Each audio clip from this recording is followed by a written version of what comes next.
It's 12 o'clock, so I think we'll get started. Welcome everyone to this session titled The Changing Landscape of Project Management Certifications, presented by Peter Milsom. This session is hosted by the Project Management Association of Canada and sponsored by IPMA USA, Procept Associates, and TitleShift. We will post links to our sponsors' websites in the chat window during the presentation. During the live presentation, feel free to type any questions you have into the Q&A panel on the web interface. After the formal portion of the presentation, we will read out your questions for the speaker to answer.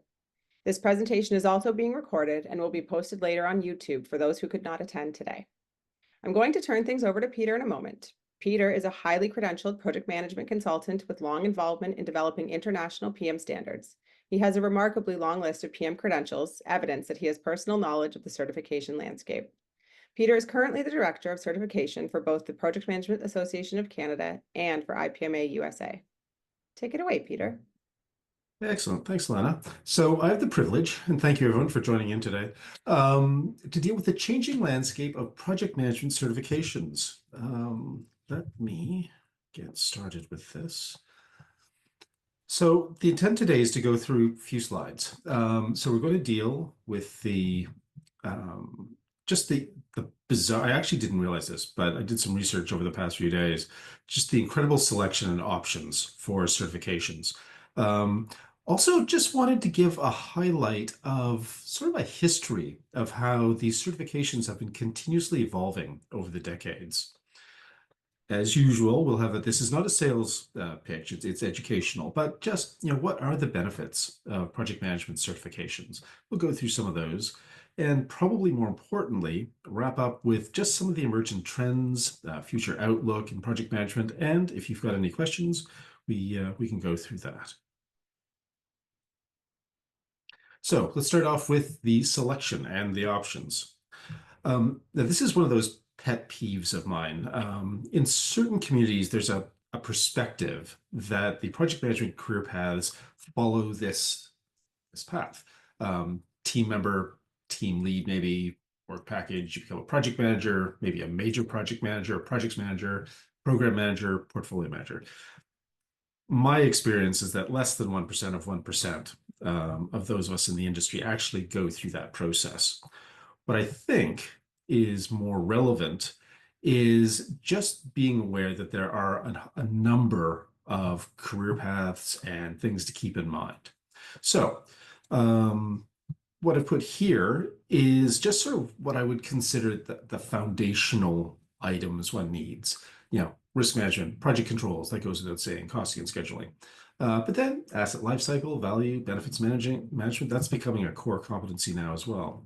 But on top of that, there are all these other opportunities, and we can change throughout our career from one to the next, bouncing back and forth, or having multiple at the same time. And of course, there's also the importance that, and I find this more in the Americas as opposed to in Europe and Asia. In Europe and Asia, I find that a project manager can bounce from discipline or industry fairly seamlessly. I find in the Americas, we prefer our project managers to actually be, have subject matter expertise for the projects they're dealing with.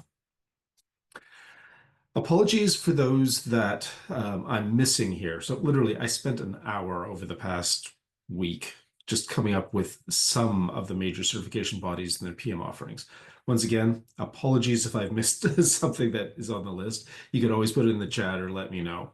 So that's over 120 possible PM offerings. And that would, like I said, barely an hour of doing some research. If it helps, sort of, you could consider these major certification bodies. Obviously, we know, many of these, but, they each offer, a different focus, a different approach, different stakeholders. So there's an awful lot of choice to deal with when it comes to this. And exciting that, we have this opportunity and the fact that it continues to change and evolve.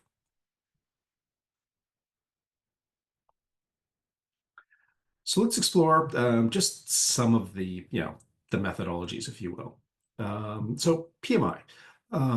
Very common, everyone knows. They implement standardized practices for optimized project management globally. They've started dealing with a number of other areas as well over the years. We'll deal with some of those in some follow-up slides. IPMA, since its inception, competency-based, again, similar to PMI. It's interesting some of the similar trends that these major certification bodies have gone on. But with IPMA, it's professional competency-based assessments, and the fact that they have multiple levels, the A, B, C, D for those, then we can go through that briefly. Axelos, or people soft, yes. More on the methods, the how-to. And it's interesting, I put here in Europe, but I've found that it's like all of these, they're fairly global, they're fairly international. Obviously, Agile, you can't go anywhere without some discussions on Agile and the fun, discussions, debates about, Agile, the traditional, hybrid, various other things. But at least from what I've seen, the simple reality is that for most, if not all of us, in some way, the Agile methods, approaches, practices, they've become part of the DNA in our projects. It's just sort of part of how we do business. Mentioning a few others here, I do have a bias with GPM Global. They're one of the initial bodies to focus on sustainability and are now focusing on regeneration. Really interesting perspectives and very useful in today's marketplace. APM, so that's the UK IPMA certification body. They've been doing some fascinating things. One of the interesting ones is within the United Kingdom, they have a professional chartered status for project managers. So literally, I mean, as it's a chartered status, that is equal to, doctor, lawyer, engineer, accountant. It's on the same level. So it's an interesting case study for what they're doing in the United Kingdom. AACE, dealing with the international controls, really interesting work that they have there, and just a bunch of niche areas. It goes on and on with all the different types. Now, in terms of the landscape, and there are many more areas that we could have sliced or diced this, in terms of the focus, the approach, the certifications offered, the global reach. The important thing for us, I find, is we just have to figure out, what's important for us, what's sort of the maturity we're looking at. Is it knowledge? Is it competency? Hands-on approach, tools, techniques. Each one of these offer different things. And often, very similar ones. And the price points and the approaches for the certifications, again, very different. So, it's important to understand, what the landscape is, and there is loads of information out there. So in terms of the history, I'm going to go through this fairly quickly. But the point of it is that, for all of these certification bodies and certifications, they've been evolving over the years. So for giggles, so this graph, this chart that I have here, that comes from ISO 21502, 2020. That was the ISO Project Program and Portfolio Management Guidance on Project Management. I'm biased. I was the convener for that. It's only from 2020, so I find it's fairly relevant in terms of what's happening. But this is an example of project management within the context of the governance and management of programs and portfolios. What this slide is supposed to indicate is in the old days, 1980s, there were just areas that were not covered within the project management community. And in this example, we're using PMI. So you can see the areas that have been grayed out that just weren't really dealt with in those days. Here's another example. This is another image from ISO 21502. This shows the relationship between project lifecycle, the integrated project management practices, and the management practices. Once again, in the early years, some of the certification bodies, such as PMI, they didn't really care about before the project, or after the project. It was the project. The pre-project activities weren't really dealt with, or the post. There were a number of areas. Now they focus more on processes for the project. They're now calling it practices. But again, a number of these just weren't dealt with. in those years. It wasn't as important for them. So let's go through very quickly just some of the evolution. And in this instance, I'm using PMI. Just again, we all know it, but just for context of what we're talking about in terms of how things have changed over the years. So obviously started 1969. It was founded. 1983, they came up with a committee report that effectively it laid the groundwork for what would become the PMBOK. So that was 1983. 84, the PMP was launched. That was the first. Now in 87, they introduced the official PMP certification exam based on a formal exam outline. So we're talking, what was it, 20, 30, 40 years ago? That's where we were and how much has changed since then.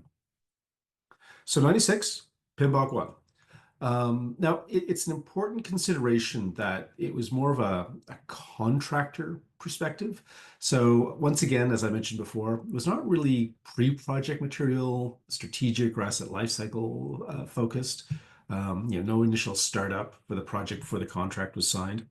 Also, keep in mind that the early versions of the PMBOK were very much based on American business culture. Let me give you an example of that.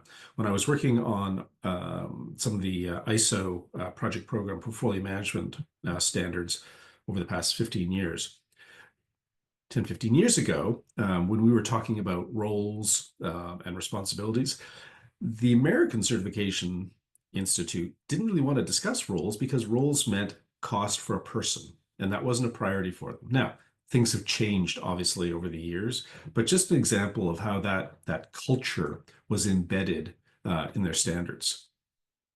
Mid-1990s, so the exam was standardized and changed. The exam, as I recall from friends who were actually there in the early years, it was a full day handwritten multi-hour exam, and it was a big deal in the old days. PMBOK 4, new material, showing the growth. And it started to bring in, now this is 2008, it started to bring in more of a strategic focus, sort of adding business analysis work and extending scope management. So you can see how things are beginning to evolve and grow and develop within the certifications. 2011, they introduced the Agile Certified Practitioner, obviously a big deal. And in 2013, PMBOK 5. So, introduce the concept of stakeholder management. So again, continuing to expand, more of a strategic, more of an organizational perspective. 2014, PMI introduced the professional and business analysis. Once again, more of an interest on the strategic side. So remember when I said they weren't really interested in the pre-project work, the before the contract was signed? They're now focusing on all that preparatory work, for projects. And again, we're talking, 2013, so not that long ago, but it's starting to become a big shift. 2017, PMBOK 6. So agile practices were added for the first time, some new topics. Stronger focus on strategic alignment. They introduced for the first time business case, identification of benefits, and ensuring that projects deliver value. So again, you see this evolution that's taking place. And then, of course, PMBOK 7, some major structural changes, replacing the 10 knowledge areas with 12 principles, more agile practices, and interestingly enough, more change management. We'll get into that in a minute. And of course, a major PMP update. So again, a lot of things happening. I mean, I can go on and on for all the changes that have taken place with PMI over the years. Just in terms of the exams, in terms of how things have been approached. I'll cover a few of these in some of the points. But, again, just, for example, the digital badges that were introduced in 2020 with Credly. Again, there are all these things that have been taking place that, business, the stakeholders are interested in. So let's have a quick look at IPMA. Again, you'll see a very similar path. So IPMA started in 1964. 1998, they had the ICB, the Individual Competence Baseline, and the 4 LCs, so the 4 levels they have, A, B, C, and D. 2002, Project Excellence. This was a fascinating thing that they did in terms of the Project Excellence Awards. launched Delta 2012. In 2015, that was a big year for IPMA. A whole new rollout of standards, an updated ICB, OCB, PEB, a bunch of other things. They also introduced the individual constant baseline for coaches, trainers, and consultants, which is rather interesting. And they've been really focusing on that in the past few years. 2019, similar with IPMA, a little bit later, the Agile ICB4, so introducing Agile into the community. 2021, the Agile certification was introduced, as well as digital badges, and they formalized the IPMA certified consultant, coach, and trainer. 2023, they did a PMO guide, PMO certifications, some more month there. And 2024, not really allowed to talk right now, but again, lots of changes taking place. So again, you can just see there's been a bunch of changes. So I mentioned that there were some other PMI updates. So for the exams, they're more situational and interpretive, and it's less focus on memorization. So again, interesting change. Also, in terms of the focus, 50% agile, hybrid, 50% predictive, traditional. Again, making these changes. And again, in terms of the areas, the emphasis for people, process, and business has also changed within the work that they're doing. Again, sort of on the competency base. Now, interestingly enough, PMI now is fully aligned and supports all of these things within their worldview. And in terms of that other slide that I showed, once again, PMI fully has accepted and adopted the entire project lifecycle, asset lifecycle, before the project, after the project, the pre-project activities, all of these aspects are now included within PMI and the other certification bodies as well. So again, this is an evolution that's been taking place over the years. Another fascinating one, and hopefully this graph is okay. The intent of this was to show the asset lifecycle, project lifecycle, what they call the cradle to cradle.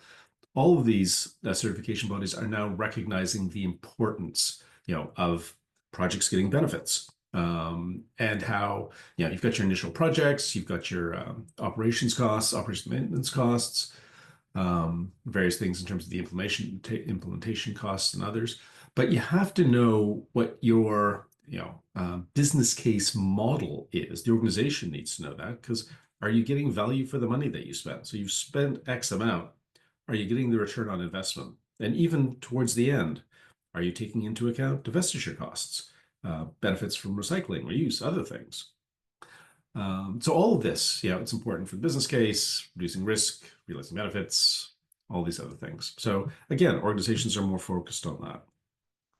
So the benefits, I'm not going to go through this in too much detail. Most of this is fairly straightforward. I would like to highlight a couple points, though. One of the big ones I find, networking opportunity. This is a great opportunity to meet and engage with others. I see this with a number of the cohorts that I'm dealing with IPMA, with the major corporations that we deal with. Career advancement, again, we have a number of major corporations, multinationals, that are partnering with IPMA.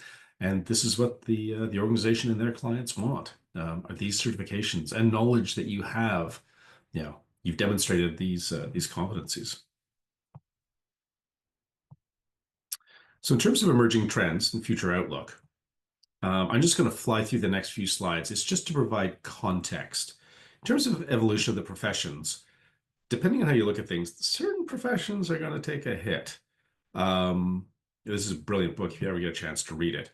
In terms of the Internet Society, these professions are definitely going to take a hit over the next little while, just with the new changes in AI, internet, everything else.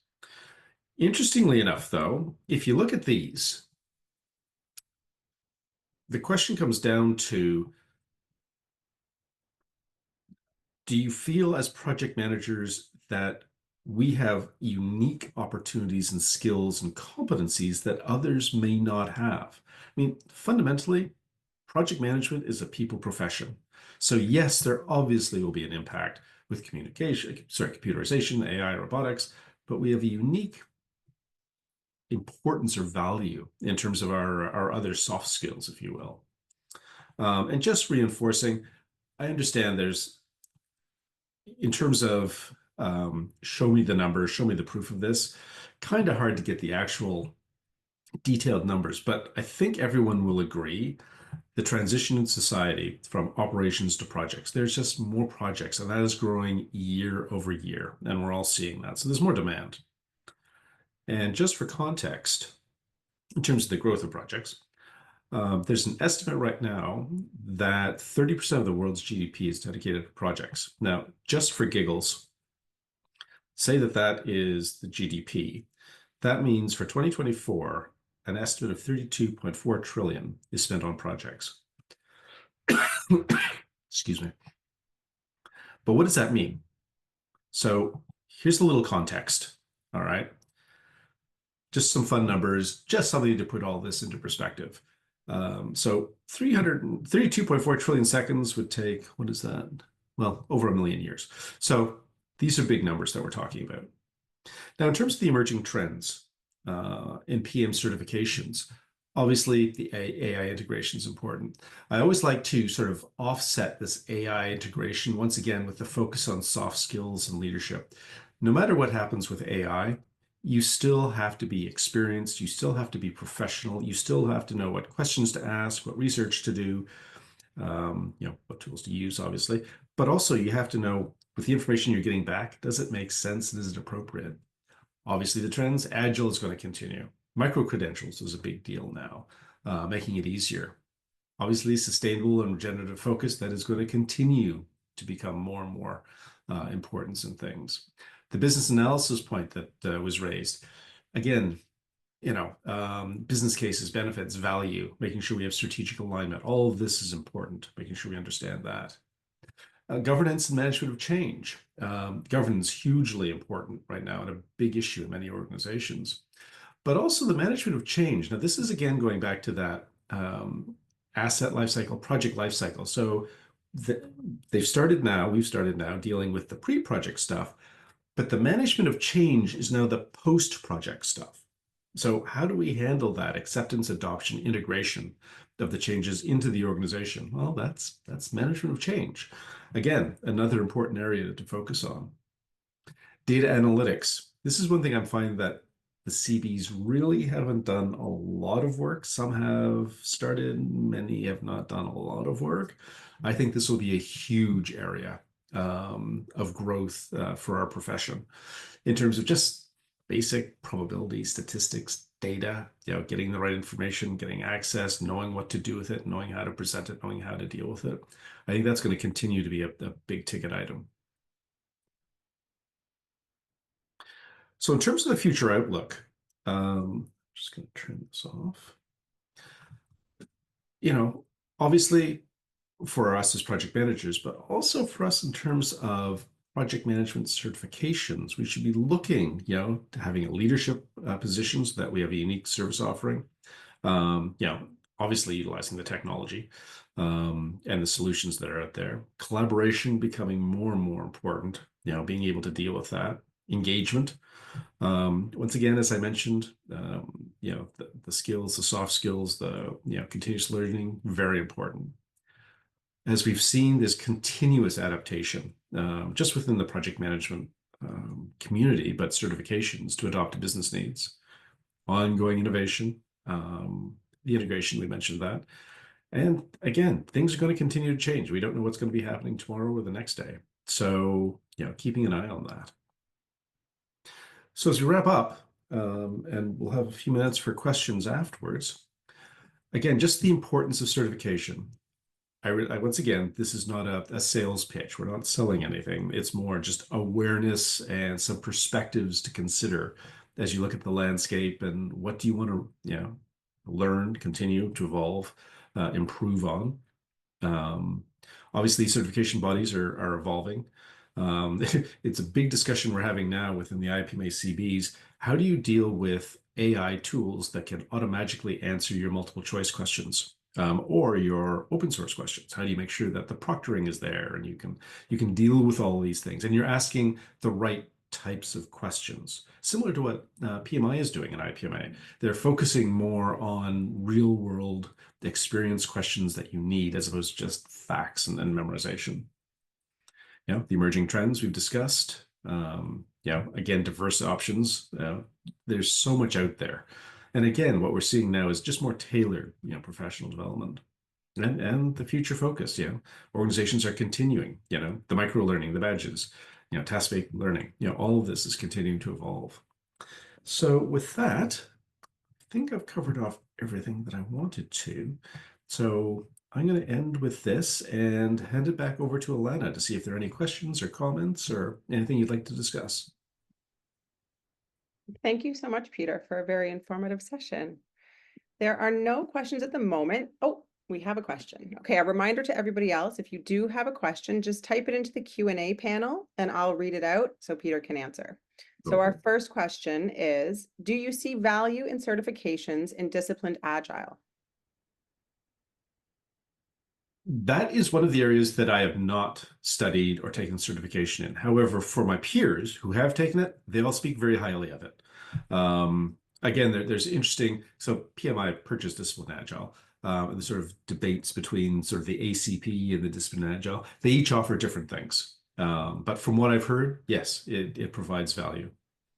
I don't know if I've answered your question, but from what I've heard, it's been very positive.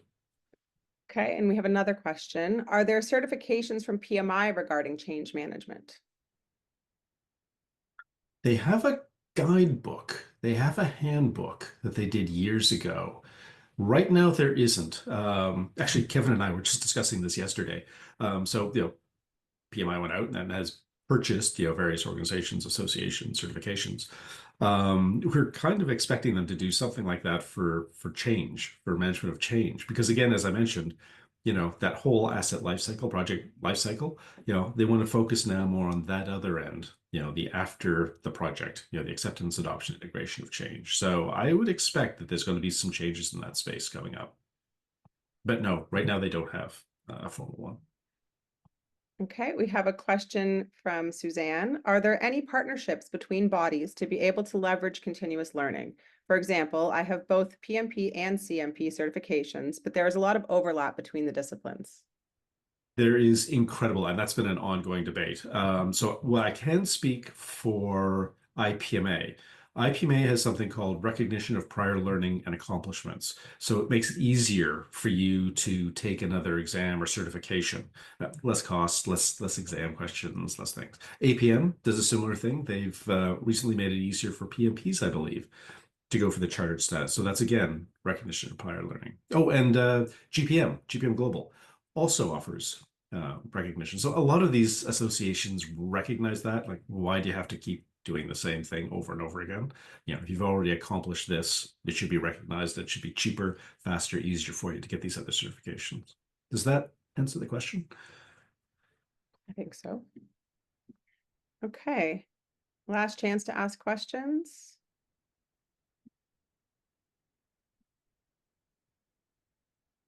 Okay, so it looks like there's no more questions. Thank you, Peter.